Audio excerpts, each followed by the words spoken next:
le Seigneur nous bénisse puissamment. Alléluia. Vous savez que pour les gens du monde, nous sommes dans une semaine sainte, mais nous, c'est tous les jours qui doit être saint. Amen. Il n'y a pas une semaine particulière qui doit être sainte. Chaque jour, que le Seigneur renouvelle ses bontés pour chacun d'entre nous. Maintenant, c'est vrai que c'est une semaine particulière. Du dimanche des rameaux jusqu'au dimanche de la résurrection. Pourquoi parle-t-on des rameaux? C'est parce que c'est son entrée à Jérusalem, où il a été joyeusement accueilli avec des rameaux. Donc dimanche, il rentre à Jérusalem avec cris de joie, cris d'allégresse. Il est dit, Hosanna, loué soit celui qui vient au nom du Seigneur. Mais ce n'est pas seulement dimanche. Il ne faut pas s'arrêter à dimanche. Qu'est-ce qu'il a fait lundi? Lundi, Jésus-Christ était à Béthanie, dans la maison de Simon. C'est là où il reçoit le parfum. Cette dame, cette Marie de Magdala, lave les pieds du Seigneur avec son parfum. C'était un grand signe, me direz-vous. Le signe, n'est-ce pas, de sa libation ou de sa sépulture. Que Dieu soit loué. C'était aussi un grand jour. Qu'a-t-il fait mardi? Mardi, il retourne à Jérusalem et il va au mont des Oliviers, où il donne une puissante prédication sur les monts des Oliviers. Vous connaissez tous cette prédication.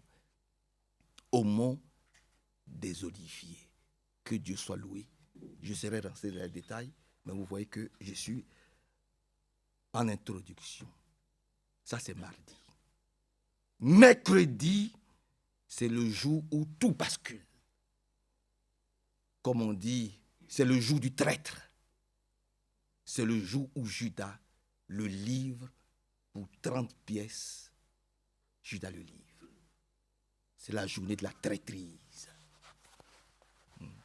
Judas, Satan ayant possédé pleinement Judas. Et bien Judas prend la décision de trahir le Seigneur Jésus-Christ le mercredi.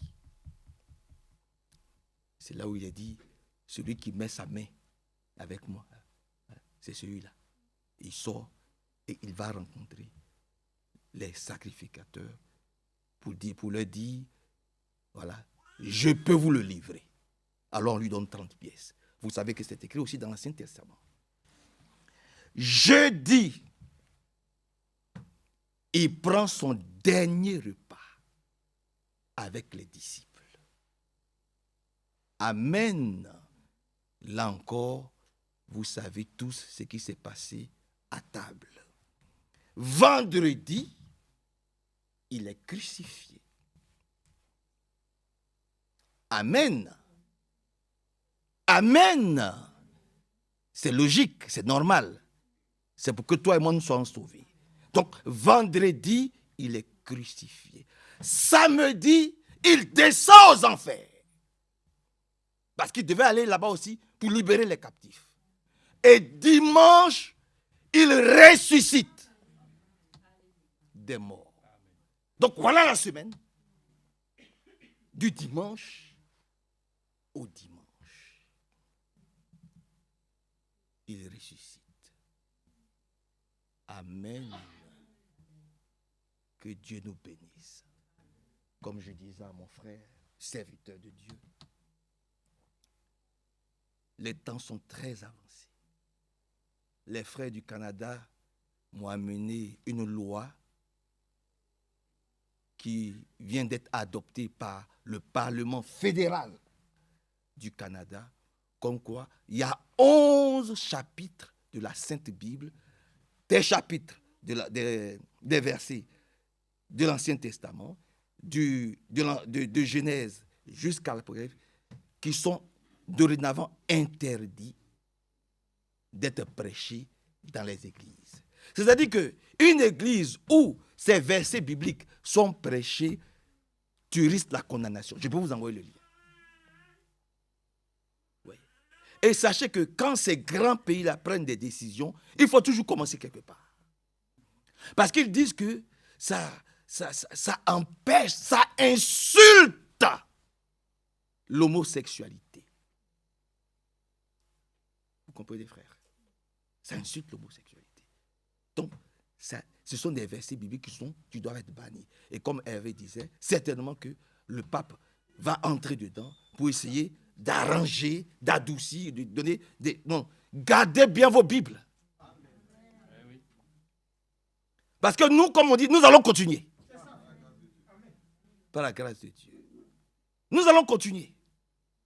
Quel que soit ce que cela va nous coûter, nous allons continuer. C'est pour ça que je le redis encore comme nous l'avons dit dimanche. Bien-aimés frères et sœurs, supplions le Seigneur de nous garder purs, chastes. Je vais rebobiner. Je vais prendre la chose de façon naturelle. Parce que vous savez que le diable, il est sans pitié, il est sans merci. Allons dans le naturel et nous allons revenir dans le spirituel en prenant peut-être un verset biblique. Suivez, c'est important. Vous voyez, quand il y a des ordures dans ta maison, quand tu ne nettoies pas ta maison, quand tu ne fais pas le ménage dans ta maison, quand tu ne laves pas les assiettes, ta maison elle demeure sale. Qu'est-ce qui peut arriver? Il y a des rats, il y a des mouches, il y a des fourmis, il y a même des asticots, il y a des blattes. Quand tu n'entretiens pas ton lit, il y a des puces qui peuvent venir. Vous comprenez? Maintenant, il ne s'agit pas de nettoyer une fois seulement. On dit, je vais nettoyer aujourd'hui, et puis tu attends 1 mois, 2 mois, tu ne tires pas la charge de tes toilettes, tu ne laves pas ta douche, tu ne balayes pas ta maison, tu attends. Non. C'est chaque jour que tes toilettes doivent être propres. C'est chaque jour que ce n'est pas du méthodisme. Ce n'est pas du fanatisme. Parce que si tu ne nettoies pas ta maison, si tu ne laves pas les assiettes, si tu laisses la saleté s'accumuler, il faut savoir que ce que tu as fait il y a 1 mois, ils vont revenir. La saleté va revenir. Et les mouches, les tiques, les puces, les fourmis, ça va revenir envahir ta maison. Pourquoi? Parce que ta maison est pleine d'ordures. Alors c'est chaque jour, si tu peux, et tu dois pouvoir le faire, c'est chaque jour que tu dois entretenir ta maison. Amen. Tu dois faire en sorte que ta maison soit propre. Amen. Pour ne que le rat, la souris, ou que sais-je encore, ne viennent souiller ton intérieur. Mais c'est la même chose pour nous. Maintenant, retournons, c'est la même chose pour nous. Si nos cœurs restent souillés, si nos cœurs restent remplis d'orgueil, de fierté, de jalousie, de concurrence, si nos cœurs sont sales, mais le Saint-Esprit, il ne demeure pas dans la saleté. Amen. Oh, Satan, il demeure dans la saleté. Dis Amen. Et je recommence. Jésus-Christ, il demeure dans la pureté, Amen. Dans la chasteté. Il demeure dans la lumière. Celui qui demeure dans les ordures, dans la saleté, dans les mensonges, dans la jalousie, dans les concurrences, dans la colère, il s'appelle Satan. C'est pour ça que les démons, là, on les appelle aussi les esprits impurs. Je recommence. Je suis obligé de recommencer. Je suis obligé de recommencer. Les mauvais esprits, là, On les appelle les esprits impurs. Et lorsque ton cœur est impur, lorsque ton cœur est rempli d'ordures, oh, je vais blesser. Mais je ne suis pas là pour blesser. Lorsque ton cœur est rempli d'ordures, lorsque ton cœur est impur, il faut savoir que ce sont les mauvais esprits qui c'est leur plan. Ils viennent. Comme si quand ta maison est sale, quand tu ne nettoies pas ta maison, quand tu ne fais pas le ménage, mais il y a des mauvaises odeurs. Et les mauvaises odeurs attirent les fourmis. Les mauvaises odeurs attirent les rats, les souris. Donc c'est pareil pour nous. Si dans notre cœur, il n'y a que de la méchanceté, si dans notre cœur, il n'y a que de la haine, si dans notre cœur, on est colérique, si dans notre cœur, il y a l'impudicité, il y a l'adultère, il y a la méchanceté, il y a la moquerie, mais vous appelez les mauvais esprits, vous appelez les esprits impurs, que tu le veilles, que tu ne le veilles pas, ils aiment ça. Et ils viennent s'asseoir en toi, que ça te plaise ou pas, ils aiment ça. Ils aiment les ordures. Ils aiment la saleté. C'est pour ça qu'on dit, ils sont impurs. L'impureté appelle l'impureté. La chasteté, la sainteté appelle le Saint-Esprit. Que Dieu nous bénisse. Que Dieu nous bénisse. Que Dieu nous bénisse. C'est pareil. Chaque fois que tu es en train de te moquer, tu appelles des esprits impurs. Chaque fois que tu fais tu es en colère, tu as envie. Ne nous vengeons pas les uns contre les autres. Oui, oui, oui. C'est important. Hein? Voyez-vous. C'est tout. C'est tout. Prions le Seigneur pour qu'il nous délivre, qu'il nous lave de toute ordure, de toute impureté, de toute souillure. Et que toute la place soit faite au Saint-Esprit. C'est ce que nous cherchons, c'est ce que nous voulons. Donc, ne dis pas, oh Seigneur, mais pourquoi je n'ai pas le Saint-Esprit? Oh Seigneur, pourquoi non. Fais de la place à Dieu. Demande-lui de nettoyer ton cœur. Demande-lui de nettoyer ton âme. De toute souillure. De toute ordure. De tout ce qui n'est pas. De tout ce qui ne l'honore pas. Amen. Amen. C'est à partir de ce moment-là que, quand nos cœurs vont être blancs, purifiés, alors le Seigneur peut venir. Mais remarquez ceux qui ont cru. Bon, je prends l'exemple de Marie-Madeleine, en qui le Seigneur a chassé 7 démons. Vous avez appris que les démons sont revenus. Et voilà. Voilà. Bon, je prends l'exemple de Légion. Frère, on dit, il y a 2000 démons. 2000. C'est pas possible. C'est beaucoup, hein. 2000. On ne dit pas, déjà un, c'est difficile. Tu aimes bien te moquer. C'est déjà difficile de te débarrasser de moi. On dit, mais lui, c'est 2000. Vous avez appris que les 2000 sont revenus? Non. Voyez-vous, on n'est pas des enfants. Un enfant, un bébé, voyez-vous, bon, il ne sait pas ce que c'est que ça, une toilette. Prenez les enfants. Ah, mais oui. Prenez les enfants. Il peut faire pipi, il peut faire ses besoins sur lui. Tant que tu ne le nettoies pas, ça ne lui dit rien. Il est dedans. Ça lui plaît. C'est ce que vous voulez qu'on soit. C'est sérieux.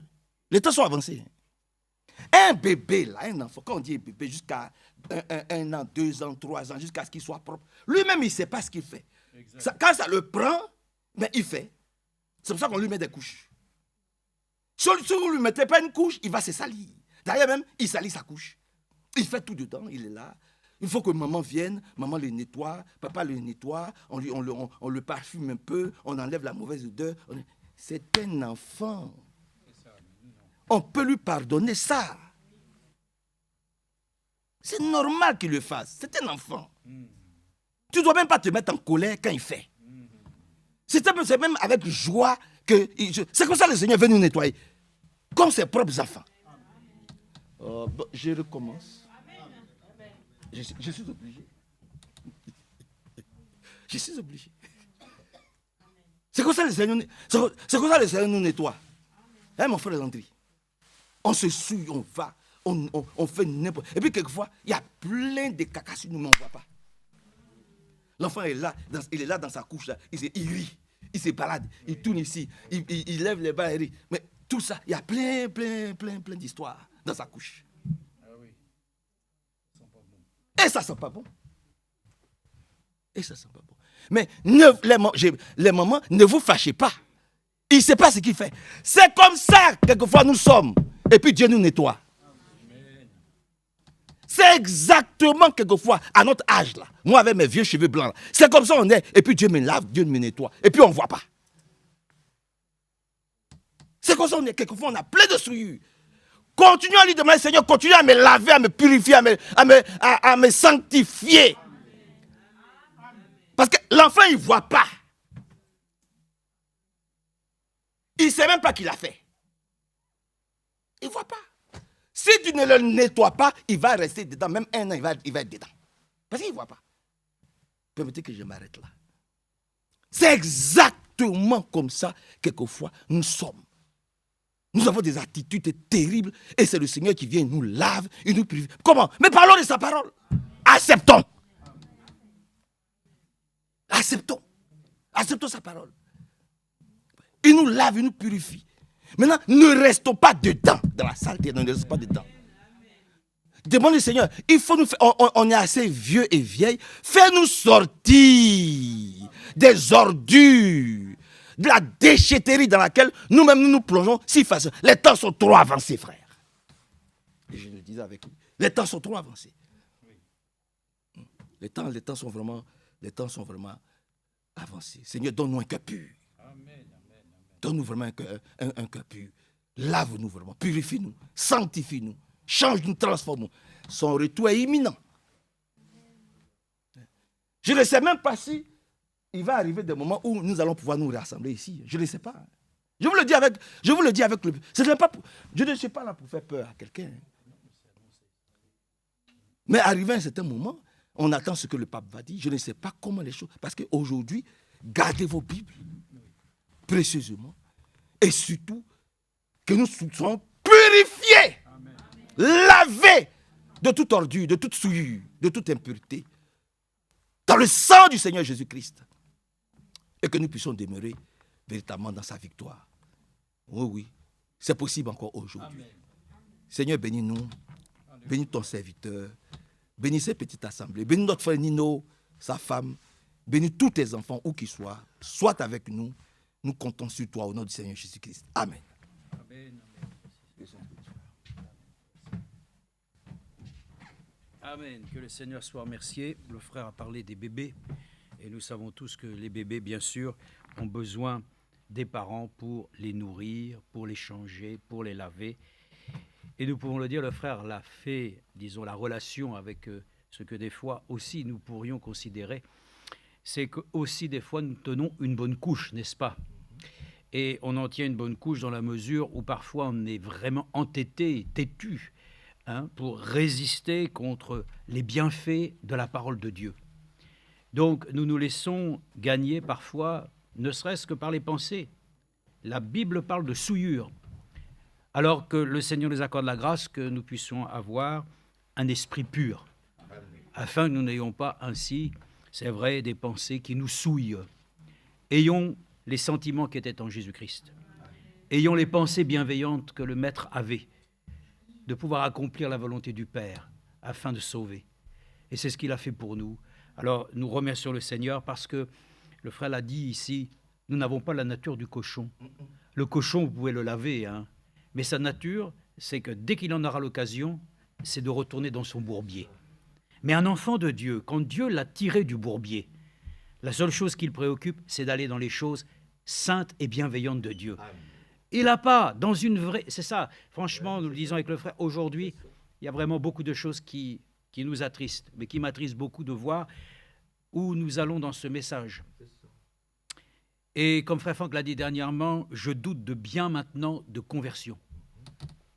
Je doute réellement de conversion dans la jeunesse.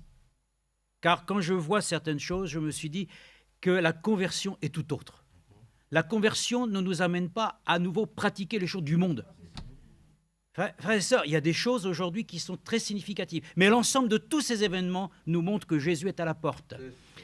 Et que, bien sûr, le jour où nous ne pourrons plus ainsi intervenir de telle manière où nous pourrons dire la vérité de Dieu, bon, ça veut dire qu'effectivement, à cet instant-là, nous n'avons qu'à nous effacer. Mais dans cet effacement, le Seigneur vient nous enlever. Parce qu'il y a quand même aussi, à un moment donné, vous savez, la patience de Dieu, elle est merveilleuse, hein. Mais à un moment donné, quand le jugement doit être prononcé et qu'il doit être exécuté, là aussi, le Seigneur n'aura pas la pitié que les gens expriment avec des sentiments humains. Vous savez, Dieu est amour. Amen. Et dans son amour, il faut qu'il soit juste. Et sa justice, frères et sœurs, doit demeurer dans notre cœur. Il y avait un homme qui a été très célèbre en France, il s'appelle Monsieur Poubelle. Lui-même, il ne pouvait pas supporter de voir que dans les villes comme Paris, les détritus étaient si importants qu'il fallait trouver un moyen. Alors il a créé ce récipient qu'on appelle une poubelle. C'est Monsieur Poubelle. Nous pouvons le remercier d'avoir été inspiré de cela. Vous savez que dans le Moyen-Âge, le choléra, les dysenteries et toutes ces choses, ces maladies revenaient simplement du fait que les gens jetaient tous leurs excréments, l'urine et tout, dans les rues. Il n'y avait pas le tout à l'égout, il n'y avait pas ces choses, tout ça était là et ça développait des microbes. Les rats, bien entendu. Vous savez que la présence des rats dans les villes est très conséquente. Voyez-vous, parce que nous sommes dans un monde qui, aujourd'hui, néglige, bien entendu, de prendre soin de ce que Dieu nous a donné. Cette création est merveilleuse, l'homme l'a détruit. Et, bien entendu, on a l'apparence de la piété, mais on renie ce qui en fait la force. Donc, nous sommes reconnaissants parce qu'une expérience, si vous allez dans un restaurant, vous savez qu'aujourd'hui, il y a eu plusieurs restaurants qui sont fermés, même ici à Lyon, voilà, des boulangeries, parce qu'on y trouve vraiment des choses qui sont incroyables, impensables. Bon, pourquoi? Parce que tout simplement, les gens, laissent la saleté s'installer. Donc, nous sommes reconnaissants parce que quand vous avez déjà un premier contact avec les toilettes, quand vous les voyez déjà dans l'état où ils sont, vous savez à peu près déjà dans l'état où sont les cuisines. Donc, je peux vous dire simplement que, réellement, si nous avons des attitudes et une manière de vivre qui s'exprime, je dirais, d'une façon douteuse, vous n'aurez pas de mal à savoir comment aussi est votre salle à manger, n'est-ce pas? C'est-à-dire là où Dieu, ainsi, veut vous accorder sa nourriture à lui. C'est que nous nous nourrissons certainement ainsi d'autre chose que de sa parole bénie, révélée, n'est-ce pas? Donc, nous sommes reconnaissants que nous voulons avoir la nature de la colombe. La colombe elle-même, et c'est ça, c'est merveilleux, c'est la colombe elle-même, son huile qu'elle produit elle-même, la nettoie. Et c'est merveilleux. Puisse Dieu nous accorder, que son Saint-Esprit, frères et sœurs, ainsi puisse laver nos vies et nous accorder la grâce de pouvoir le faire ainsi, je dirais, naturellement, spirituellement. Mais pour le domaine du corps, c'est vrai que nous savons que beaucoup aussi prennent soin d'eux, n'est-ce pas? Prenons soin surtout du Seigneur. Amen. Donc si nous pensons à nettoyer nos corps et à les rendre propres et, je dirais, présentables, accordons-nous la grâce de laisser l'Esprit de Dieu aussi nous rendre présentables Amen. Au jour de sa venue, pour que nous soyons revêtus des vêtements de fin lin qui sont les œuvres des saints. Donc, oui, tout ça, bien entendu, nous parle et nous dit que réellement, nous voulons ainsi être dans des situations sur lesquelles nous ne vivons pas dans la souillure, nous ne vivons pas ainsi dans tout ce qui, en tout cas, ainsi pourrait produire ainsi, malheureusement, toutes sortes d'animaux qui viendraient, je dirais, profiter de l'occasion, n'est-ce pas, pour se nourrir ainsi de tous ces déchets. Je pense simplement une fois encore, je l'avais déjà dit, mais une fois mon papa lui-même, qui était chez ma sœur, et lui-même avait passé quelque temps chez lui, et donc il faisait du pain grillé tous les jours, n'est-ce pas? Mais un jour il disait, c'est curieux, quand je mange le pain grillé, il y a une odeur bizarre. Alors c'est normal, parce que le grille-pain, voyez-vous, quand on l'utilise, il y a beaucoup de miettes à l'intérieur. Mais si on ne le nettoie pas, bien entendu, ça attire, n'est-ce pas? Il y avait tout simplement une souris qui avait fait ainsi, pour un court temps, une petite visite pour manger Mais malheureusement, le courant électrique, ça a fait qu'elle est morte, électrocutée. Mais mon père, lui, continuait, bien sûr, à faire cuire le pain avec la souris qui était à l'intérieur. Donc, ça produisait évidemment une drôle d'odeur. Comme il a dit, vraiment, quand j'ai vu ça, brrr, ça m'a... Oui, frère et sœur. Donc, c'est pour nous dire dans ces images-là que, oui, l'ennemi s'infiltre. Hein. Il profite de toute occasion pour essayer de se nourrir. Ouais, ça. Comme Frère Madame l'a dit, le cancer et toutes ces choses, il vient, il prend possession du corps pour se nourrir. Mais il faut qu'il puisse ainsi être rejeté au nom du Seigneur Jésus-Christ. Donc, ça, faisons du nettoyage. Accordons-nous la grâce que l'ennemi ne vienne pas ainsi s'incruster dans notre vie pour ainsi pomper notre énergie. Donc, au nom du Seigneur Jésus, nous remercions qu'il puisse nous aider dans ce domaine. Amen. Je voudrais lire avec vous quelques écritures. J'ai été touché parce que les dernières prédications, de ce que nous avons entendu provenant de Krefeld, ont eu attrait, bien entendu, à Pâques. Alors je me suis dit, comme Pâques va arriver ce week-end-là, qu'est-ce que nous allons entendre? Mais nous allons encore entendre ce que Jésus-Christ a fait pour nous. Nous pouvons très bien entendre un message de Pâques aussi à Noël. Bon, quand je dis Noël, vous comprenez la chose, la période de Noël. Nous pouvons très bien aussi entendre un message de Pâques en été. Voyez, le message de Pâques, c'est le message du salut, de la rédemption. On doit même le prêcher en tout temps. Pâques, c'est quelque chose de merveilleux. C'est Pessa, c'est-à-dire, c'est bien sûr passer par-dessus, c'est-à-dire que le Seigneur, là où il y a le sang, il passe par-dessus. Donc, il faut bien qu'on prêche aussi le sang de l'alliance, par laquelle, là où le sang est apposé, mais Dieu lui-même ne vient pas condamner. Il passe au-dessus. Amen. Donc, c'est merveilleux. Et de tout ce que nous avons pu entendre, nous nous réjouissons, parce que même le frère l'a dit lui-même. Je crois qu'il a dit, nous avons prêché ainsi la rédemption, voilà, de telle manière que, normalement, tous ceux qui ont entendu, ça devrait les avoir vraiment touchés. Bon, figurez-vous que ça ne touche pas forcément tout le monde, ça dépend de la disposition du cœur. Donc soyons disposés du cœur à lire Romains, s'il vous plaît. Lisons simplement Romains chapitre 11. C'est une écriture, c'est une écriture parmi les autres, mais qui simplement me réjouit, afin que nous puissions le comprendre. Si nous sommes sauvés, c'est une grâce que Dieu nous a fait, bien sûr, de se révéler à notre cœur. Et dans ce monde que nous vivons aujourd'hui, tout le monde qui possède quelque chose le possède de telle manière qu'il pense que c'est à lui. Mais, frères et sœurs, encore une fois, nous pensons que tout ce que Dieu nous a accordé ne nous appartient pas de plein droit. Non, c'est à lui. Mais il nous l'a accordé, nous sommes reconnaissants. Donc, simplement lisons ce qui est dit ici à partir du chapitre 11, verset 16. Romains 11, verset 16. On parle ainsi du peuple juif qui a été mis à l'écart, à cause, bien entendu, vous savez, du fait qu'ils ont rejeté le Messie. Mais nous savons que dans ce plan divin, c'était le seul moyen que Dieu puisse lui-même nous accorder le salut. Donc, il les a mis pour un temps, bien entendu, à l'écart, et il dit ici, verset 15 même, « Car si leur mise à l'écart a été la réconciliation, donc le moyen de Dieu pour réconcilier ainsi les hommes avec Dieu, que sera leur réintégration, sinon une vie d'entre les morts ?» Donc, je voudrais parler avec vous de la résurrection. Ce soir, parlons de la résurrection et voir ce qu'elle est et quand elle se passera. Mais si quelques-unes des branches ont été retranchées, et si toi, olivier sauvage, tu as été greffé à leur place, et si tu as participé à la racine et à la sève de l'olivier, amen. Ne te glorifie pas aux dépens des branches. Si tu te glorifies, sache que ce n'est pas toi qui portes la racine, mais c'est la racine qui te porte. Amen. Alléluia. Donc, le Seigneur nous porte aujourd'hui. Ce que nous sommes, nous le sommes par sa grâce. Et nous le disons, il nous porte encore, frères et sœurs, ce soir. Et il nous accorde la grâce de dire ici, « Tu diras donc, des branches ont été retranchées, afin que moi, je suis greffé. » Bon, ça c'est la réalité. Mais fort bien. Mais elles ont été retranchées à cause de leur manque de foi. Est-ce que vous avez déjà lu comme ça? Moi, j'ai lu ça, j'ai dit, par manque de foi, n'oubliez pas que dans l'Ancienne Alliance, voilà, Dieu suscitait des prophètes, il disait la chose, point final. Amen. Mes frères et sœurs, dans la Nouvelle Alliance, vous pouvez vous asseoir, vous pouvez rester debout si vous voulez aussi.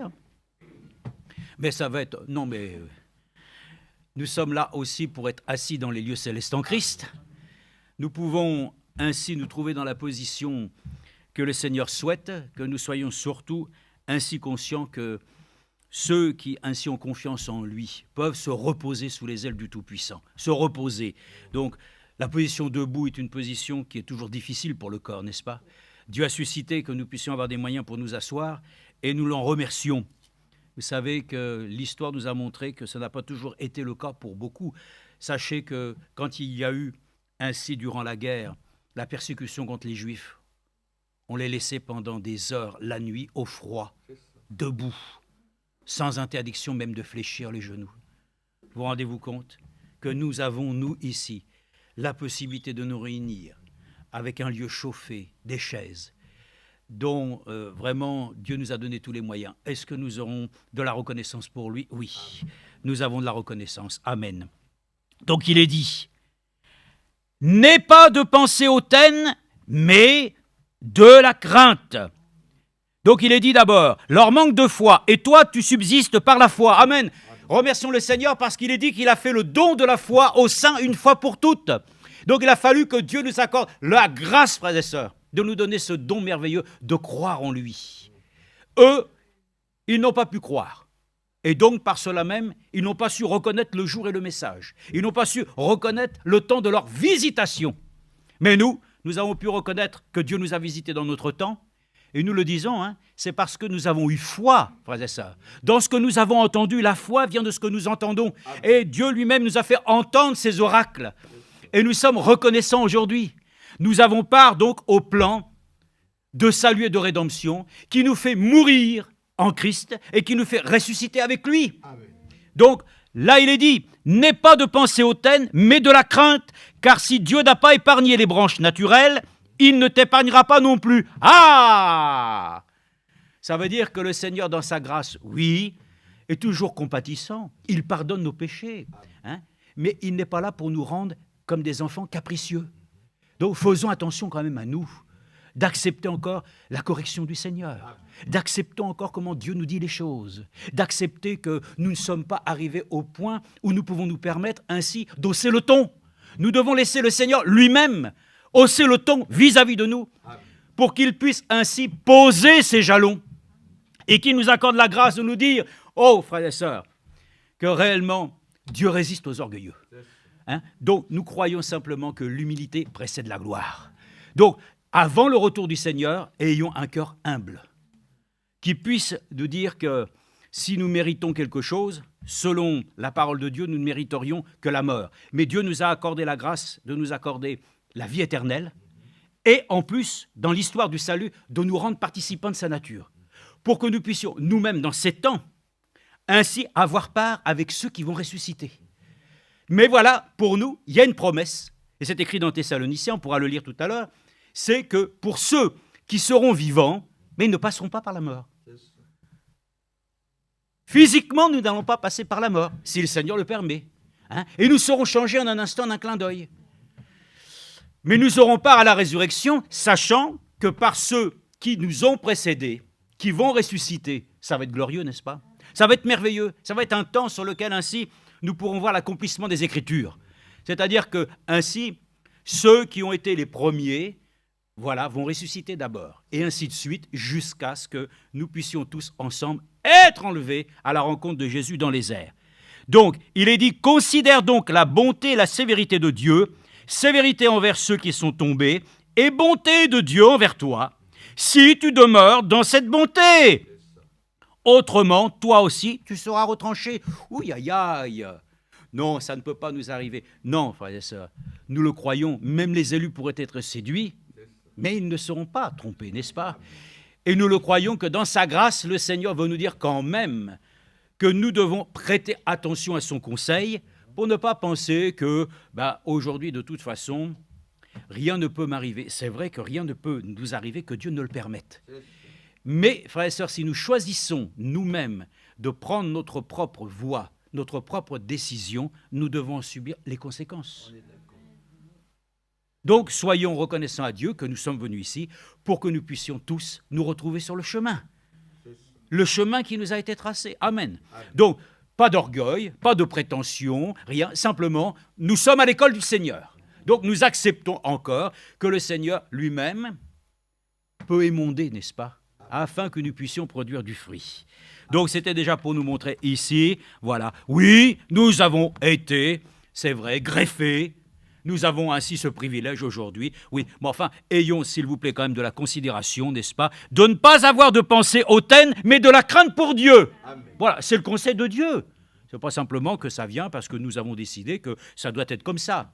Nous, on ne lit pas ça comme une littérature, et si le Seigneur veut nous accorder la grâce de conserver ces Écritures, bon, ben, les hommes eux-mêmes peuvent toujours les lire. Ils peuvent supprimer certains versets des Écritures, mais ceux-ci les condamneront. Voilà, donc ils peuvent enlever, c'est ça, mais en tout cas, cette parole-là les rattrapera. Donc, une chose, Frère Franck lui-même a pu dire une chose que j'ai appréciée, de façon à ce que les choses soient très claires. Frère Franck lui-même l'a dit, la chose la plus élevée qui existe, parce que beaucoup pensent que, par exemple, le baptême du Saint-Esprit, ça, c'est vraiment... Mais c'est le summum. On pourrait penser que la résurrection des morts, c'est le summum. On pourrait penser que toute la puissance de Dieu, qui a ouvert la mer en deux, c'est le summum. Mais lui, il n'a pas dit ça. Il a dit la seule chose qui est au-dessus de tout, c'est la parole. Amen. La parole de Dieu est au-dessus de toute chose. Amen. Donc, nous demandons à Dieu qui nous accorde la grâce d'avoir du respect pour sa parole. Amen. Et je veux le lire avec vous de façon à ce que nous ne soyons pas trompés non plus. C'est que les Écritures le disent dans Hébreux. Et selon les Écritures, Hébreux nous dit, chapitre 1, que la parole de Dieu, ben c'est par elle que toute chose subsiste. Ce n'est pas autrement que par la parole. Vous dites, mais voilà, le Seigneur l'a même dit, il y en a beaucoup qui se vexent. Mais nous avons les dons du Saint-Esprit, nous avons toutes ces choses-là, c'est très bien. Mais nous devons accepter que Dieu nous ait dit par la voie prophétique que l'on peut même aller en enfer avec les dons. Amen. Mais ça, c'est une chose qui est terrible. Oui, mais comment Dieu peut-il accorder ainsi des dons à quelqu'un qui a une vie pieuse et puis l'autre une vie désordonnée? C'est pour nous confondre justement, pour nous dire que ce ne sont pas les dons qui te sauvent, ce n'est pas ainsi la puissance de Dieu qui va ainsi répondre pour toi. Non, c'est la vie de Christ. C'est-à-dire sa parole qui aura trouvé en toi une profonde assise au point que cette parole t'aura amené au point que Dieu a fixé par les moyens qu'il a lui-même ainsi fixés. La parole, c'est la chose la plus grande, parce que dans la parole, il y a tout. Et selon les Écritures, il est dit ici, dans Hébreux, chapitre 1, après avoir autrefois, plusieurs reprises et de plusieurs manières parlé à nos pères par les prophètes, Dieu nous a parlé par le Fils, et en ces derniers jours, qui sont les derniers, il l'a établi héritier de toutes choses, et c'est par lui qu'il a fait les mondes, les âges. Ce Fils, qui est le rayonnement de sa gloire et l'expression de son être, soutient toutes choses par sa parole puissante. Après avoir accompli la purification des péchés, il s'est assis à la droite de la majesté divine dans les lieux très hauts. Amen. Et si nous allons ainsi dans Hébreux 11, verset 3, nous donnons honneur à la parole de Dieu, n'est-ce pas? Sinon, si nous n'avons pas déjà de base ce principe que la parole de Dieu est au-dessus de toute chose, eh bien à cet instant-là, nous sommes trompés. Parce que nous nous sommes établis que parce que Dieu m'a accordé ainsi des manifestations du Saint-Esprit, donc je suis quelqu'un. Tu te trompes. Tu te trompes. Tu te trompes lourdement. Parce que nous pouvons très bien le dire, le Seigneur a dit, vous avez prophétisé en mon nom, vous avez prêché en mon nom, vous avez fait des miracles, des prodiges, je ne vous connais pas. Dieu reconnaîtra sa parole. Il vient chercher une église parole. Et ce n'est pas une église doctrine. Ce n'est pas une église ainsi institutionnelle qui connaît ainsi tous les rudiments, ainsi des enseignements, mais qui a la vie de Christ en elle. Parce que la parole de Dieu, elle est vivante, elle est permanente. Elle exprime en nous la nature de Jésus-Christ. C'est ça la chose la plus importante. Si Christ est en moi, sa parole, parce qu'il est la parole qui a été ainsi manifestée en chair, qui est devenue ainsi sous une forme ainsi d'homme, elle est devenue la plénitude de Dieu. En lui a habité corporellement la plénitude divine. C'est ça la parole. La parole faite chair. Et cette parole doit être aussi en nous faite chair, n'est-ce pas? Elle doit vivre. Vous allez voir ce que l'Église va vivre. L'Église épouse va vivre des choses extraordinaires. Voilà, mais ça sera la parole dans les fils et les filles de Dieu manifestés. Pas simplement ainsi dans une petite portion des choses que Dieu a données comme une expression ainsi de sa personne. Non, non, non, frères et sœurs, nous voulons donner à la parole de Dieu toute sa place, tout l'honneur qu'elle doit être. La parole de Dieu est au-dessus de tout. Il est dit, verset 13, c'est dans la foi qu'ils sont tous morts sans avoir obtenu les choses promises, mais ils les ont salués. Je crois que j'ai dit ça. Oui, c'est ça. Hein. Bon, d'accord. Étrangers et résidents temporaires sur la terre. Ceux qui parlent ainsi montrent clairement qu'ils cherchent une patrie. Non, j'ai dit 11, mais je vais trouver. Non, j'avais marqué ça. 11, verset 3. Ah, verset 3, excusez-moi. Ah, mais oui, mais c'est très bien. Or, la foi, c'est l'assurance des choses qu'on espère, la démonstration de celles qu'on ne voit pas. Bon, c'est à cause d'elle que les anciens ont reçu un bon témoignage. Écoutez bien, c'est par la foi que nous comprenons que le monde a été formé par la parole de Dieu, de sorte que ce qu'on voit ne provient pas de ce qui est visible. Amen. Par la parole de Dieu. Et si vous continuez, on a dans l'évangile de Jean, parce que comme ça, nous aurons fait le tour de la situation, c'est pour vous dire quoi ? Parce que je vais vous dire une chose.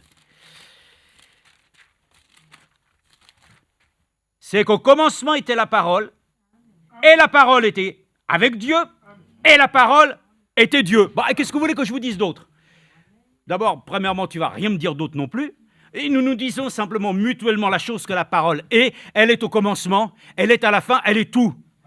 Et il est dit, verset 3, tout a été fait par elle, et rien de ce qui n'a été fait sans elle. Écoutez, en elle était la vie, et la vie était la lumière des hommes. Alléluia. Donc nous sommes heureux, frères et sœurs. Donc la chose la plus importante, c'est ça. Donc, frère Franck n'est pas un historien. Frère Franck n'est pas non plus un politologue. J'ai écouté dernièrement ce qu'il a dit. Comprenons les choses. Beaucoup aiment entendre l'évangile. Tous nous aimons entendre la puissance de Dieu en action. Mais qui aime à entendre la parole prophétique ? Qui aime à entendre ce que Dieu est en train de faire aujourd'hui ? C'est important. Frère Franck ne parle pas de politique. Frère Franck ne parle pas d'histoire. Il parle ainsi de ce que la Bible dit. Et c'est important que nous puissions saisir que la parole de Dieu aujourd'hui est un accomplissement ainsi des Écritures prophétiques. Donc c'est écrit dans 1 Pierre, nous avons donc tout intérêt à porter attention à la parole prophétique. Donc quand nous entendons ça, un jour je dis ça, c'est un frère qui m'avait dit ça, et il parlait, sa femme était une croyante bien sûr fervente et qui avait non seulement du respect pour le ministère de Frère Franck, mais qui aimait. Et elle parlait malheureusement pas le français, l'allemand, mais vous savez, il y a des fois, vous n'avez pas besoin de parler la langue pour comprendre la personne. Et quand le frère disait « Oh, frère Franck, de toute façon, c'est toujours un maître de conférence. » Il commence, il explique, frères et sœurs, quand on veut ainsi nier les choses, nous trouvons des raisons de pouvoir rejeter ainsi ce que Dieu veut te dire. Et la sœur disait, ah non, elle faisait comme ça. Elle comprenait, mais elle ne pouvait pas parler. Mais elle dit, non. Et après, elle a dit à son mari, non, moi j'ai toujours pensé que les prédications de Frère Franck sont inspirées de Dieu. Bon, voilà. Donc, je me suis dit en moi-même, tu peux penser une chose, mais là, voilà. Mais on veut présenter des fois, voyez-vous, la parole de Dieu comme quelque chose sur lequel, voilà, c'est brut. Et on a ainsi des fois des difficultés à pouvoir... Non, la parole de Dieu, elle est complète. Amen. Elle parle aussi bien du salut, de la rédemption. Elle parle de la Genèse à l'Apocalypse, d'où tu viens et où tu vas. Elle révèle ainsi ton péché. Elle révèle aussi, amen, ainsi ton salut. Mais elle révèle aussi comment tu dois te comporter dans l'Église. Elle dit plein de choses, comment les femmes doivent se comporter, comment les hommes doivent se comporter. Frères et sœurs, c'est ça la parole de Dieu. C'est pas une histoire, c'est pas quelque chose qu'on raconte, parce qu'on attend toujours que Dieu manifeste sa puissance. Mais qui n'attend pas, frères et sœurs, la manifestation de Dieu? Mais comme déjà, dans ma propre vie, je vois ce qu'il fait avec moi, c'est pas le Saint-Esprit, ça? Quand il fait quelque chose avec toi, c'est pas sa puissance?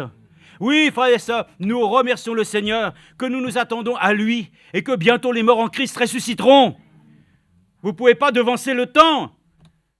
Nous devons attendre, frères et sœurs, que le temps soit propice afin que nous puissions trouver auprès du Seigneur le moment favorable pour que ces événements se réalisent. Mais nous sommes toujours impatients de voir la puissance de Dieu. Mais quand on a la parole de Dieu, frères et sœurs, nous n'avons plus besoin de nous attendre toujours à des prophéties, à des parlants. Quand la parole de Dieu est dite, elle est claire, elle est déjà suffisante. Allez, on dit, oh là là, non. Mais frères et sœurs, la parole de Dieu parle. Oui. elle exprime déjà sa volonté. Mais les gens veulent entendre autre chose. Et même du temps du Seigneur, il dit, montre-nous un signe. Mais vous voulez quoi comme signe? Il n'y aura aucun autre signe que le signe que nous avons reçu. Le signe authentique, c'est que Dieu lui-même avait annoncé qu'un prophète viendrait, et il est venu. Et sa parole nous a été révélée. Alors, est-ce que nous avons ainsi de l'intérêt pour le message? Oui, mais c'est quoi le message? Le message, c'est la parole de Dieu révélée pour l'Église, afin qu'elle puisse justement, croyant dans cette parole, qu'elle puisse s'accomplir en nous, de telle manière que Dieu puisse faire une œuvre qu'il va achever après l'avoir commencée. Remercions de cette parole de l'Écriture de Osée où il est dit, c'est dans Osée chapitre 11, il est dit, verset 1, « Quand Israël était jeune, je l'aimais, et j'ai appelé mon fils hors d'Égypte. Mais ils se sont éloignés de ceux qui les appelaient. Ils ont sacrifié au Baal et offert de l'encens aux statues. » Ça, c'est l'histoire terrible, n'est-ce pas, d'Israël, l'idolâtrie. Heureusement qu'il n'y a pas d'idolâtrie, n'est-ce pas, chez les enfants de Dieu. Personne ne vénère personne. En tout cas, pour nous, nous croyons que seul Dieu doit recevoir la gloire. Aucun homme, et c'est par Jésus-Christ notre Seigneur. Et il dit, c'est moi qui ai guidé les pas d'Éphraïm, le soutenant par ses bras. Amen. Vous savez, ça fait penser, effectivement, dans Exode, c'était Moïse, n'est-ce pas, qu'il fallait soutenir les bras. Non, c'est pas eux, comment? Si, les bras de Moïse qui devaient être soutenus. Amen. Nous avons un Seigneur qui nous soutient aujourd'hui, n'est-ce pas?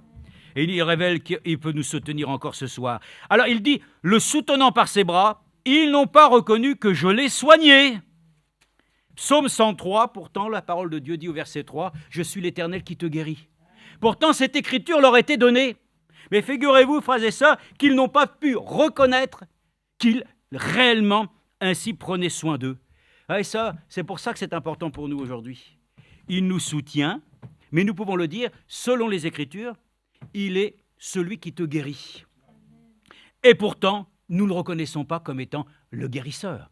Nous le reconnaissons simplement des fois comme réellement l'ami fidèle et tendre. Mais ce soir, il doit se révéler pour nous comme le docteur par excellence.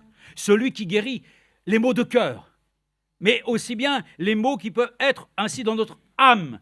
Tout, il est le guérisseur dans tous les domaines.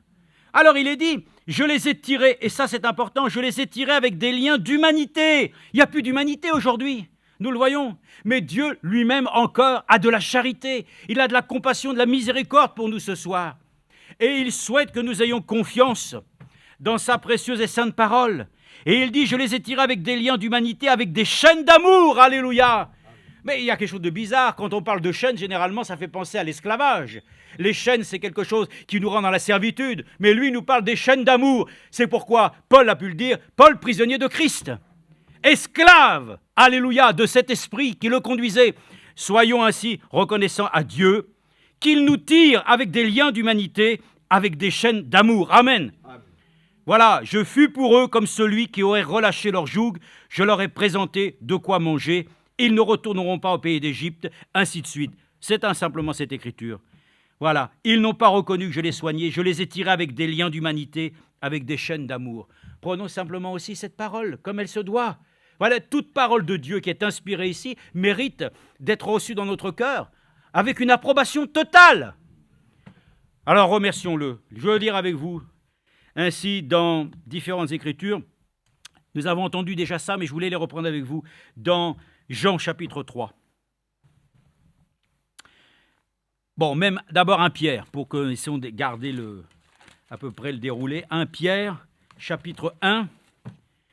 J'ai entendu, comme vous tous, que le Seigneur lui-même, à Pâques, nous a accordé la grâce de comprendre aussi qu'à travers ce qu'il a fait, au milieu de cette Pâques qu'il a voulu célébrer avec ses disciples, lui-même a pris du pain, il a pris du vin, et il a dit « Faites ceci en mémoire de moi ». Voilà. Et c'est important parce que nous savons que la Pâque aussi était un souvenir de ce que Dieu avait fait pour son peuple. Il l'avait fait sortir du pays de la servitude, de l'Égypte. Le pays de l'Égypte représente le péché, représente la servitude, l'esclavage. Et nous sommes reconnaissants. Et le frère a prêché ceci, nous a montré que réellement, celui qui accepte ainsi ce que le Seigneur Jésus-Christ a accompli pour lui à Golgotha, mais il est sorti du monde. Amen. Dieu l'a fait réellement sortir de toute servitude. Il est libre. Alléluia. Nous étions prisonniers, nous étions ainsi absolument, frères et sœurs, la propriété de l'ennemi. Mais aujourd'hui, nous sommes à Christ. l'alliance par son sang, on a changé de propriétaire, n'est-ce pas? D'ailleurs, premièrement, nous n'étions pas le propriétaire. Il s'était simplement approprié la chose, mais ça ne lui appartenait pas. Et frères et sœurs, par cela même, Dieu lui-même nous a réconciliés avec le Seigneur et nous accorde la grâce de considérer alors combien, lui-même le dit, que nous avons été donc régénérés. Mais lisons dans 1 Pierre chapitre 1, les versets 8, je crois, voilà, versets 18 à 23. Vous savez en effet que ce n'est point par des choses périssables, argent ou or que vous avez été rachetés. Alors, il faut que je prenne, excusez-moi, mais j'ai l'autre parce qu'il y a la Bible du Sommeur. Et puis, je me suis dit à un moment donné, oh mais non, vraiment, des fois, la Bible du Sommeur pour ce domaine-là est bien plus appropriée. Bon, c'est comme ça, je ne suis pas forcément à lire tout le temps la Bible du Sommeur, mais c'est vrai que parfois, il y a vraiment des choses qui sont mieux dites. Bon, je ne sais pas si je vais pouvoir le trouver facilement, parce que c'est pas... Vous savez, dans sa Bible, c'est plus facile de trouver les pages. Mais enfin, bon, on va le lire ici. Bon, je vais le lire là, on va voir ça. Pour l'instant, il est dit ici, verset 18, relisons. « Vous savez en effet que ce n'est point par des choses périssables, argent ou or, que vous avez été rachetés. » Dans d'autres versions, dont c'est marqué, « Vous avez été libérés. » Voilà, le rachat est lié à notre libération. Nous sommes sortis de l'esclavage. Il faut quand même que nous soyons conscients que quand on a entendu parler du principe de la rédemption, c'est-à-dire, il y a quelqu'un qui a payé le prix pour toi. Ah, c'est merveilleux. Toi, tu ne pouvais pas payer, mais lui, il a payé pour toi. Il a donné sa vie et il a dit, moi, j'ai payé le prix. Alléluia. Tout a été payé. Est-ce que vous croyez qu'il y a encore des dettes? Tout a été payé. Mais il y a les enfants de Dieu qui croient que ça a été payé qu'en partie. Il a tout payé. Il a tout payé et il nous a libérés. Et ce n'est pas avec de l'argent ni de l'or, mais c'est au prix de son sang.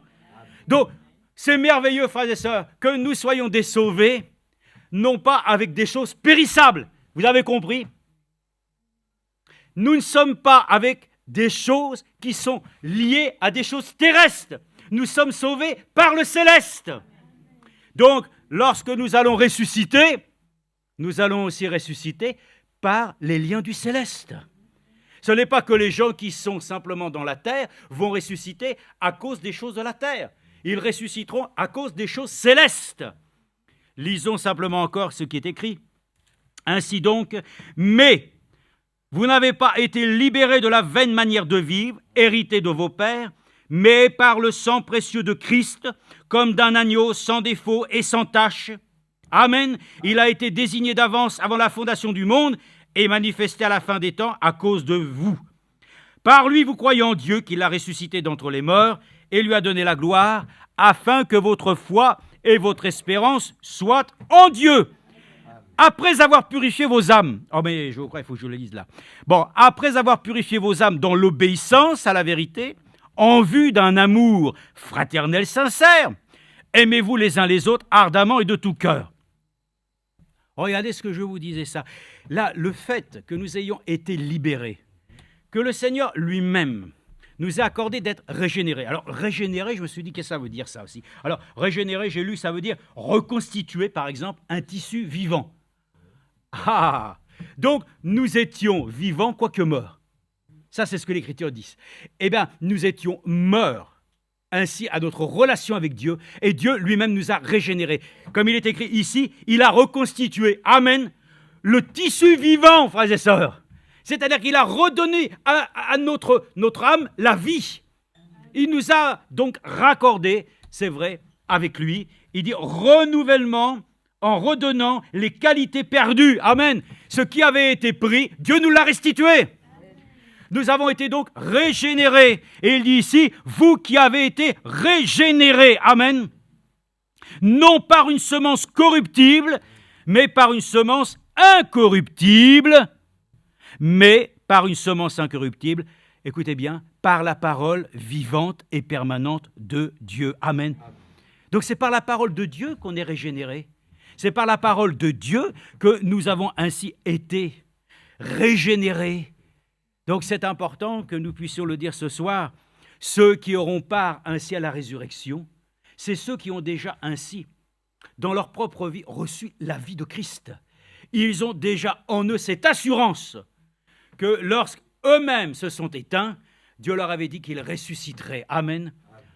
Dans ainsi la promesse que Dieu a faite, non pas avec... Écoutez, je vais vous dire, la résurrection, il faut qu'on le dise.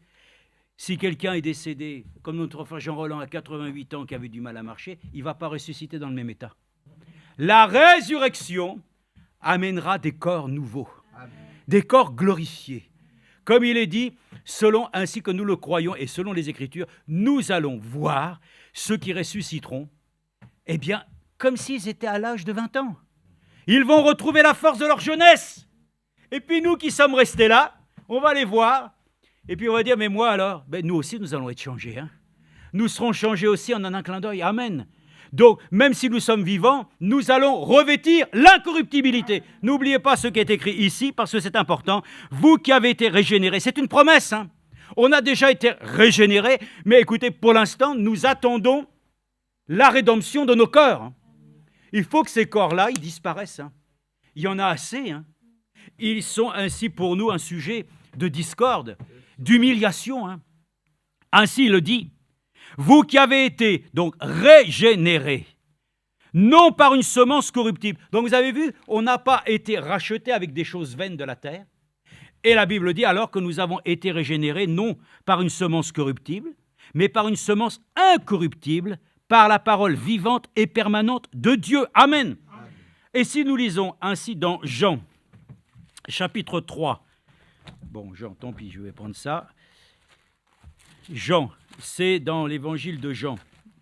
Ça, c'est ce que le Seigneur a pu le dire lui-même. Comme ça, il n'y a pas de doute sur le fait qu'il a enseigné ces choses. Que ceux qui ont été rachetés par des choses qui ne sont pas périssables, ni ainsi de la volonté des hommes, d'une semence corruptible, mais de la semence de Dieu, qui est sa parole. Hein. Sa parole qui est venue chair est venue aussi habiter notre cœur. Et pour cela même, frères et sœurs, nous devons le dire, nous devons tous, à travers ainsi cette expérience de l'écoute de la parole de vérité, il faut naître de nouveau. En tout cas, c'est ce que Jésus a dit ici. Il est dit, Jésus, chapitre 3, Jean 3, verset 3, Jésus lui répondit, en vérité, je te le dis, si un homme ne naît de nouveau, il ne peut voir le royaume de Dieu. Amen. Amen. Et voilà que Nicodème voit encore les choses qui sont liées aux choses de la terre. Frères et sœurs, nous avons été sauvés par des choses incorruptibles qui ne sont en aucun rapport avec des choses qui sont liées à la première création. Amen. Frères et sœurs, c'est pour cela même que nous le disons. Et le frère Franck l'a pu le rappeler. Il dit quand tout va être passé, après qu'il y a eu le jugement dernier, que tout le monde va avoir ressuscité, ensuite viendra de nouveaux cieux et une nouvelle terre. Il faudra que tout soit renouvelé. Il ne faudra aucune trace du passé. Mais pour l'instant, frères et sœurs, le Seigneur le dit, en vérité, je vous le dis, si un homme ne naît de nouveau, il ne peut voir le royaume de Dieu. Nicodème lui dit, comment un homme peut-il naître quand il est vieux ? Peut-il une seconde fois entrer dans le sein de sa mère et naître ? Un érudit, un homme, frères et sœurs, dont le cœur, malheureusement, est certainement désireux d'aimer Dieu, mais l'esprit est voilé, complètement ainsi, bouché, frères et sœurs. Il faut que Dieu vienne dans ta vie et dans ma vie pour se révéler. Et quand la révélation du Seigneur vient, tu peux le dire, oh, je suis reconnaissant, ce n'est ni la chair, ni le sang qui me l'ont révélé, mais mon Père qui est dans le ciel. Frères et sœurs, notre vie, notre salut est lié aux choses d'en haut, c'est-à-dire à ce qui vient de notre Père qui est dans les cieux. Et ça, notre vie est nouvelle si nous pouvons être convaincus que nous avons été rachetés ainsi par des choses incorruptibles. Ces choses de la terre, frères et sœurs, ne nous aideront en rien. La religion ne nous aidera pas. L'argent, les vanités, tout. La science, la médecine, rien. Il faut que nous naissions de nouveau. Amen. Et si nous sommes nés de nouveau, il est écrit. Jésus lui répondit, en vérité, je te le dis, si un homme ne naît d'eau et d'esprit, il ne peut rentrer dans le royaume de Dieu. Ce qui est né de la chair est chair, ce qui est né de l'esprit est esprit. Amen. Nous sommes nés de l'esprit de Dieu.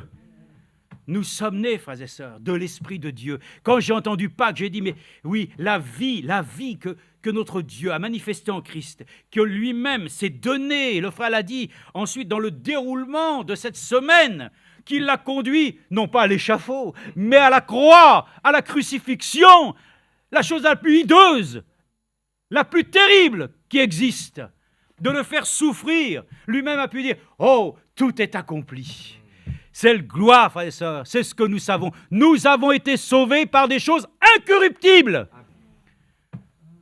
Mais nous sommes encore dans ces corps de corruption, n'est-ce pas, hein? C'est ça qui est le problème, hein? C'est le combat de la chair et de l'esprit, hein? Mais déjà, frères et sœurs, nous ne regardons plus simplement à ce que nous étions, mais nous regardons à ce que le Seigneur a déjà fait de nous. Et nous sommes heureux de savoir que ce qu'il a fait de nous nous rend ainsi confiants que bientôt il nous présentera sans tache ni ride, ni rien de semblable. C'est parce que nous regardons à nous-mêmes, frères et sœurs. Mais quand nous voyons, frères et sœurs, notre salut, d'où il vient, comment Dieu l'a fait, vous devez croire aussi que de la même manière, les morts en Christ ressusciteront et que de la même manière, nous, alors, nous serons aussi changés. Pas par des choses corruptibles, hein. Pas encore par des choses qui sont liées à des choses terrestres, non. Il faut que la puissance de Dieu vienne dans son Église pour qu'elle puisse ainsi nous changer et nous transformer ainsi totalement. Et ça, c'est la chose que nous savons être en cours dans notre existence. Je lis avec vous dans 1 Pierre, chapitre 1, verset 3. 1 Pierre, chapitre 1, verset 3. Il est écrit ici. « Loué soit le Dieu et Père de notre Seigneur Jésus-Christ, qui, selon sa grande miséricorde, nous a accordé la nouvelle naissance. » Et voilà, je voulais lire dans... Bon, je ne veux pas prendre, parce que sinon je vais m'embrêler les pinceaux avec le temps de chercher dans la Bible. Mais il est dit, et ça c'est dans la version que j'ai second, révisée, il est dit, le Seigneur Jésus-Christ qui, selon sa grande miséricorde, nous a régénérés. Alléluia. Amen. Donc, il nous a accordé la nouvelle naissance. Comment? Par la résurrection de Jésus-Christ. Alléluia. C'est pour ça que j'ai vraiment eu dans mon cœur de vous dire, c'est vrai, notre vie avec Christ. Nous sommes morts avec Christ et nous sommes ressuscités avec lui. C'est important. Nous devons croire dans la résurrection. Vous savez qu'il y avait le problème des pharisiens, des sadducéens. Je ne sais pas comment c'est possible, mais qu'ils pouvaient croire, l'un croyait dans la résurrection, les autres ne pouvaient pas croire dans la résurrection. Ils ne pouvaient pas. Je ne sais pas. Ça, un enfant de Dieu doit croire de la même manière qu'il reviendra en chair. Lui qui est venu habiter dans la chair revient en chair. Nous devons croire à la résurrection, à la transformation de nos cœurs, frères et sœurs, de la même manière qu'il t'a sauvé, que déjà il t'a régénéré. Seulement voilà, il a déjà fait ça pour ton âme. C'est pour ça que nous n'attendons plus d'être sauvés. Nous sommes sauvés. Nous attendons la délivrance. Nous attendons, frères et sœurs, que nous puissions revêtir l'incorruptibilité. Et nous devons croire de la même manière que celui qui nous a sauvés, qui nous a délivrés de nos péchés, qui a fait de nous des sacrificateurs pour notre Dieu, va aussi bientôt manifester la puissance de la vie pour nous régénérer totalement aussi dans nos cœurs. C'est ce que nous devons attendre. Parce que là, vous voyez bien qu'on est arrivé au bout. Donc, la fin, frères et sœurs, elle va être couronnée. Attendons-nous, frères et sœurs. Alléluia. Parce qu'il a fait une promesse. Il a fait la promesse, je m'en vais vous préparer une place, c'est vrai. Et ensuite, je vous y amène. Mais il a fait une promesse aussi. Hein. Et nous allons les lire ici rapidement. Regardez dans 2 Timothée. Bon, dans 2 Timothée, je vous dis, c'est déjà ce que nous avons entendu en grande partie, parce que quand on a entendu toutes ces prédications concernant la Pâque et tout ce que c'est, vous êtes réjouis. Et vous vous dites en vous-même, oh, vous vous sentez pleinement. Hein? Donc là, vous entendez ça, frères et sœurs, c'est quoi? C'est une prédication ou c'est pas une prédication? C'est une prédication de l'Évangile. Hein? Amen. C'est pas le discours d'un homme, c'est pas une dissertation, c'est pas un cours magistral. C'est l'inspiration de Dieu, le ministère que Dieu a accordé et qui s'est exprimé, amen, et qui sauve les âmes. Donc nous sommes... Ah oui, ça sauve, frères et sœurs, ça sauve. Hein. 2 Timothée, la prédication, la folie de la prédication, ça existe. Hein. 2 Timothée 1,10, il est écrit ici, regardez bien, c'est verset 9, « C'est lui qui nous a sauvés et nous a adressé un saint appel, non à cause de nos œuvres, voilà, vraiment, il n'y a rien à voir avec ça, hein, mais à cause de son propre dessein et de la grâce qui nous a été donnée en Christ Jésus avant les temps éternels. Cette grâce a été manifestée maintenant par l'apparition de notre Sauveur Christ Jésus, qui a réduit à l'impuissance la mort et a mis en lumière la vie et, selon la version, l'immortalité ou l'incorruptibilité par l'Évangile. Amen. Donc c'est important, frères et sœurs. Nous avons reçu la vie éternelle. Nous sommes devenus immortels. Nous avons déjà l'immortalité en nous, amen. Nous avons déjà, par la grâce de Dieu, à pouvoir ainsi voir que notre âme est sauvée. Comme nous l'avions dit l'autre fois, aujourd'hui, nous sommes à Christ. Nous sommes incorruptibles. Personne ne peut nous séparer de l'amour qui nous unit en Jésus. Quoi? Large. Mais écoutez, je vais vous dire une chose. Quelqu'un vient dans ta vie aujourd'hui. Quelqu'un vient dans ma vie et qui va nous proposer quelque chose que nous n'avons jamais eu, peut-être dans notre exil. Mes frères et sœurs, tout ce qu'il va te proposer, ça va tellement être fade à côté de ce que Dieu lui-même, non seulement t'a déjà promis, mais de ce qu'il a déjà mis dans ton cœur, cette espérance. Ça ne vaut rien. Quand bien même il te promettrait ainsi monts et merveilles, ce que lui déjà a déversé en nous, cette immortalité, ça vaut plus que tous les trésors de la terre. Et lui, il te parle des choses encore qui sont liées aux choses mortelles. Et toi, tu lui parles de l'immortalité. Oh, frères et sœurs, nous sommes devenus ainsi incorruptibles par sa grâce. Et vous allez le voir, ce que nous avons besoin, justement, c'est que le Seigneur nous libère de ce corps. Et ça, nous sommes proches de la délivrance. Hein. Nous sommes proches. De la même manière qu'Israël est sorti de l'Égypte. Il y a eu un temps, mais à un moment donné, ils sont sortis. Nous aussi, bientôt, on va partir. Hein. Donc, il est écrit ici. Cette grâce a été manifestée maintenant par l'apparition de notre Sauveur Christ Jésus, qui a réduit à l'impuissance la mort. Voilà pourquoi il a vaincu la mort. Mes frères et sœurs, il a vaincu la mort et il a racheté nos âmes pour l'éternité. Maintenant, il y a une action que Dieu doit mener, c'est pour nous maintenant. Il faut que nous revêtions l'incorruptibilité. Alors, dis-moi, mais je ne comprends pas. Tu as déjà dit, déjà nous avons l'immortalité, l'incorruptibilité. Oui, pour ce qu'il a racheté de ton âme, mais ton corps, il est toujours là.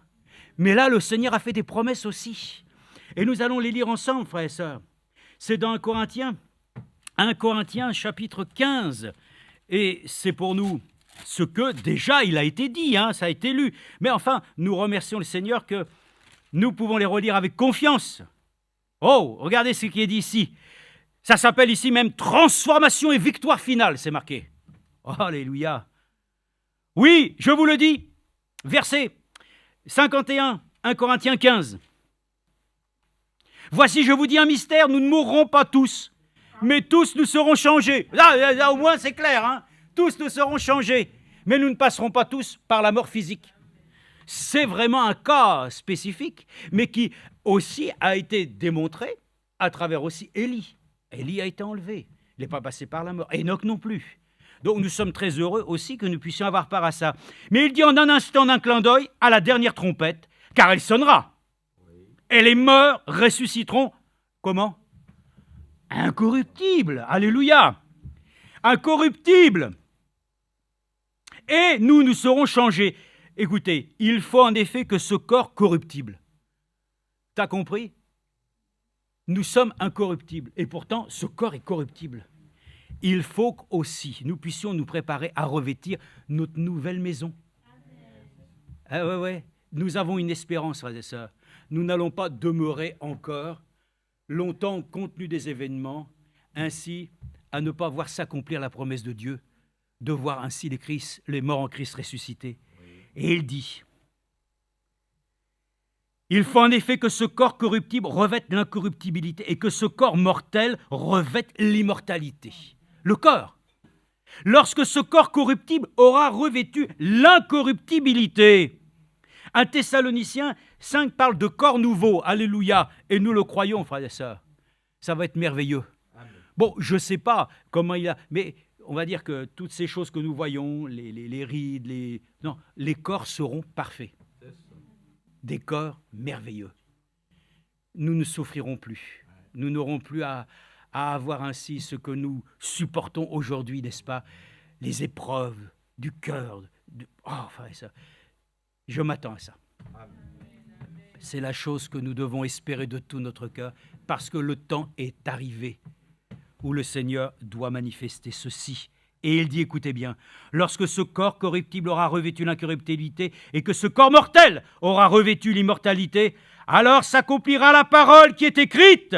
La mort a été engloutie dans la victoire. Ô mort, où est ta victoire? Ô mort, où est ton aiguillon? L'aiguillon de la mort, c'est le péché, et la puissance du péché, c'est la loi. Mais grâce soit rendue à Dieu qui nous donne la victoire par notre Seigneur Jésus-Christ. Amen. Amen. Donc un enfant de Dieu doit comprendre qu'aujourd'hui, oui, dans son corps de chair, il peut être mortel. D'ailleurs, c'est ce que nous avons vu, n'est-ce pas? Mais il y a une promesse, frères et sœurs, qui concerne, alléluia, tous ceux qui ont vaillamment mis leur confiance en Dieu et l'accomplissement de sa parole ainsi se réalisera, comme l'Écriture le dit. 2 Thessaloniciens, nous avons encore très peu de temps, mais nous pouvons le dire encore. 2 Thessaloniciens, chapitre 2, verset 8, il est dit, regardez bien, verset 7, car le mystère de l'iniquité, l'œuvre de l'iniquité, est à l'œuvre. Il faut seulement que celui qui le retient encore ait disparu.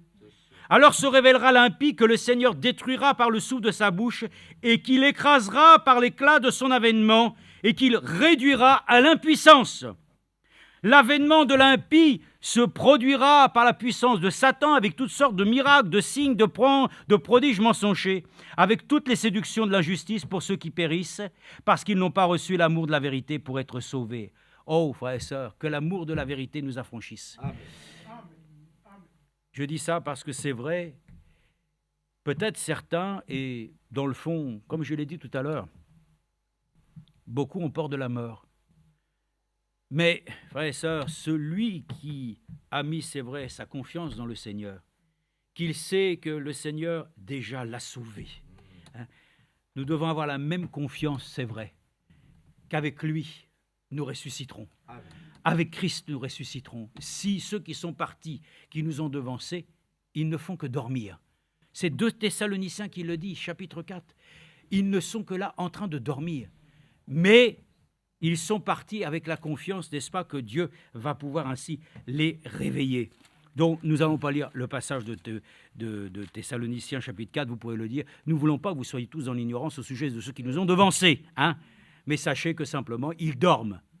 Mais qu'au son de la trompette, au son du dernier message, l'archange, au son de la trompette, les morts en Christ ressusciteront. Puis nous ensuite qui serons restés, nous serons changés en un instant, en un clin d'œil. Amen. Donc tout est décrit, quoi. Donc nous sommes heureux pour cela. Je voudrais encore montrer avec ça Hébreux chapitre 7, vite fait. Hébreux chapitre 7. Et puis, si on n'a pas le temps, je vous donnerai les références. Hébreux chapitre 7, versets 17 à 19. Car ce témoignage lui est rendu. Tu es sacrificateur pour l'éternité selon l'ordre de Melchizedek. En effet, il y a d'une part suppression d'une ordonnance intérieure à cause de sa faiblesse et de son utilité. Bon, ça, il est écrit aussi dans la version James Sommer. Il est dit « Ainsi a été abrogée la première ordonnance à cause de son impuissance. » On parle de la loi. Le Seigneur est venu accomplir la loi. La loi nous condamnait. Elle avait la puissance pour nous terrasser. Mais Christ est venu. Comme nous le savons, nous l'avons entendu, le frère nous l'a rappelé. La loi est venue par Moïse. Mais la grâce est venue par Jésus-Christ. Et par Jésus-Christ, frères et sœurs, la loi, il l'a rendue impuissante. Oh, frères et sœurs, nous ne vivons plus sous la loi. Nous vivons sur celui qui a abrogé la première ordonnance à cause de sa puissance et de son impuissance aujourd'hui, car la loi n'a rien amené à la perfection. Et d'autre part, introduction d'une meilleure espérance par laquelle nous nous approchons de Dieu. Amen. La loi était condamnateur. Mais aujourd'hui, frères et sœurs, par la grâce du Seigneur, la puissance de la loi l'a rendue impuissante. Amen.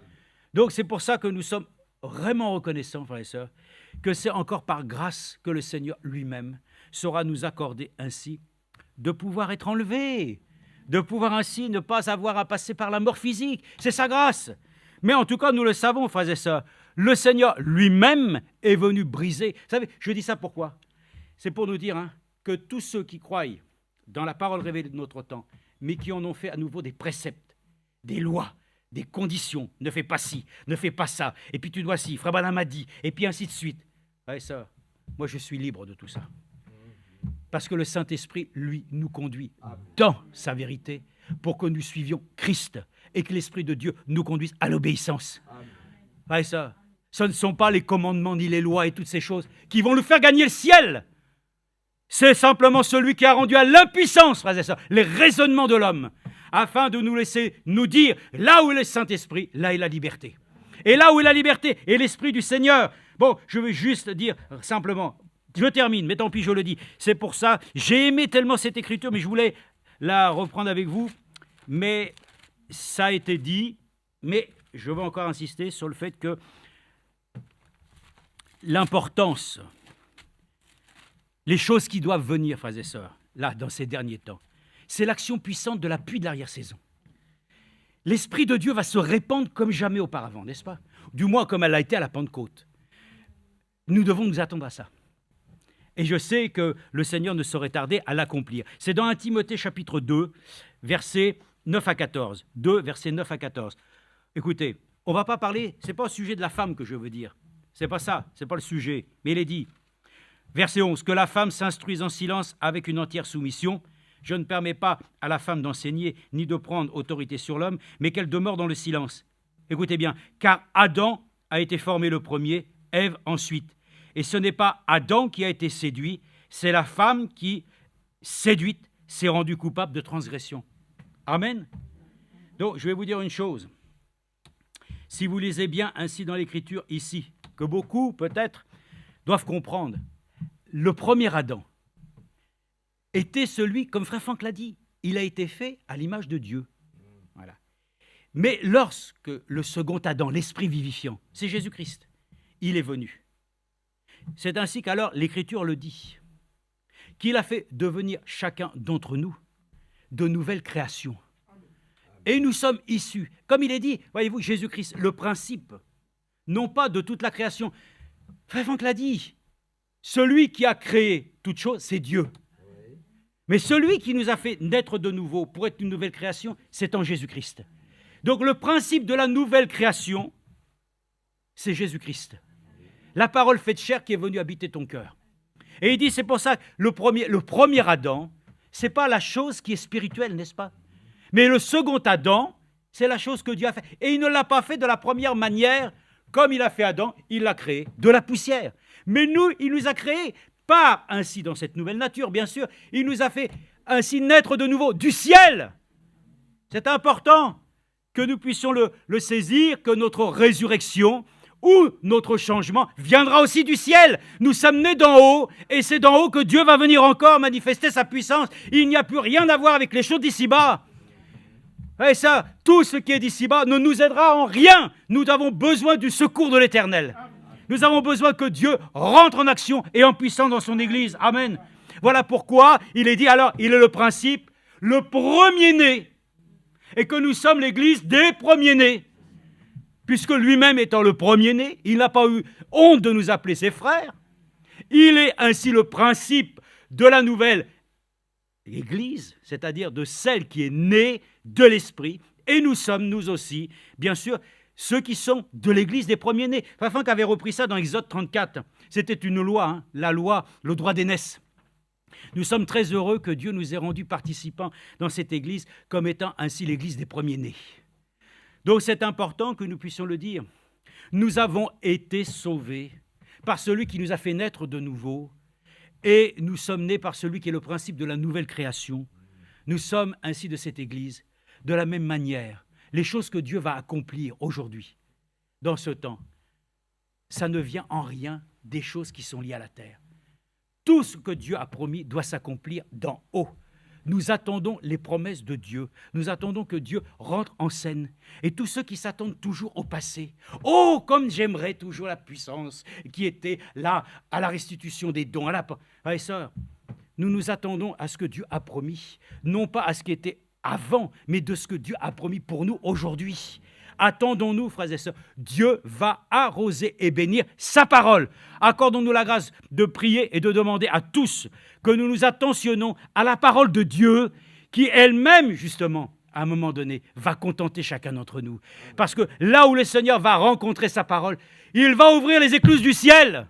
Mais nous voulons que Dieu nous bénisse toujours, comme si nous étions ainsi redevables à Dieu, qu'il puisse nous accorder toujours ainsi son onction, sa bénédiction, pour des choses qui sont là, de notre temps, Frères et sœurs, nous nous attendons à Dieu pour les choses éternelles. Donc nous remercions le Seigneur, nous sommes cette assemblée et nous le croyons. C'était dans Colossiens, chapitre 1, verset 15. Modifiez bien vos Bibles, encore une fois, je le dis. Le principe de la nouvelle création en Christ. Amen. C'est important, frères et sœurs, c'est important. Et comme je l'avais entendu, la promesse de Dieu, ben voilà, ça cette fois-ci, là j'arrête, c'est le dernier, mais c'est la promesse justement pour la résurrection, je ne peux pas la négliger. Mais il y a une promesse, frères et sœurs, il y avait une promesse, voilà, et nous la lisons ensemble. 1 Corinthiens, chapitre 6, verset 14. 1 Corinthiens 6, verset 14, il est écrit ici.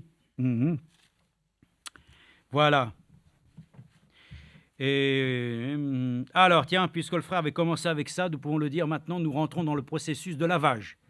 Voilà, la machine à laver de Dieu, hein, c'est pour ceux qui ont accepté que la parole de Dieu vienne les laver. Et il dit, mais vous avez été lavés, mais vous avez été sanctifiés, mais vous avez été justifiés au nom du Seigneur Jésus-Christ et par l'Esprit de notre Dieu.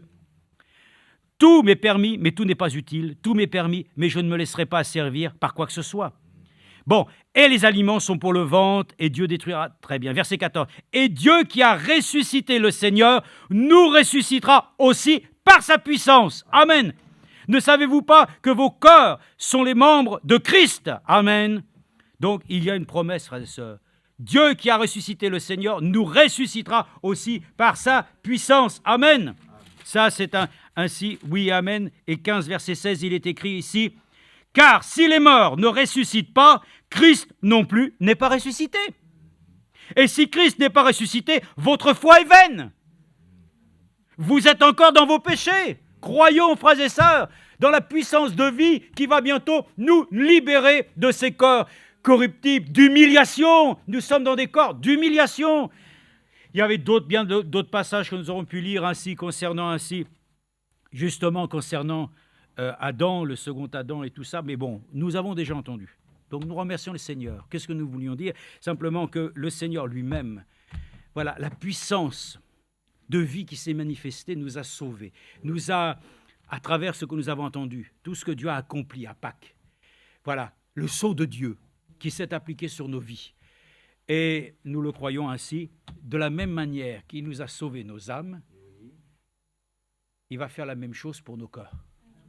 Si ceux qui sont morts vont ressusciter, si nous sommes restés là, nous allons connaître bientôt la rédemption de nos corps.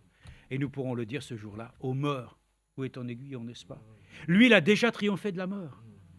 Mais le Seigneur nous dit maintenant, ça c'est acquis. Mais l'attente de voir la manifestation des choses promises nécessite que nous acceptions dans ce corps de chair de continuer vaillamment jusqu'au bout, afin que Dieu puisse achever ce qu'il a commencé. Mais il y a une promesse, hein. La résurrection, c'est pour bientôt. Le changement de nos corps, c'est pour bientôt.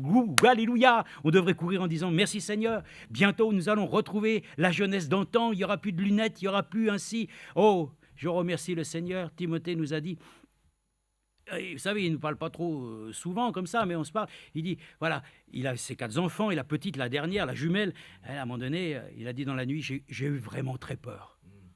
Parce que la petite avait une bronchiolite, elle ne respirait plus. Ils ont appelé les pompiers, ils ont appelé...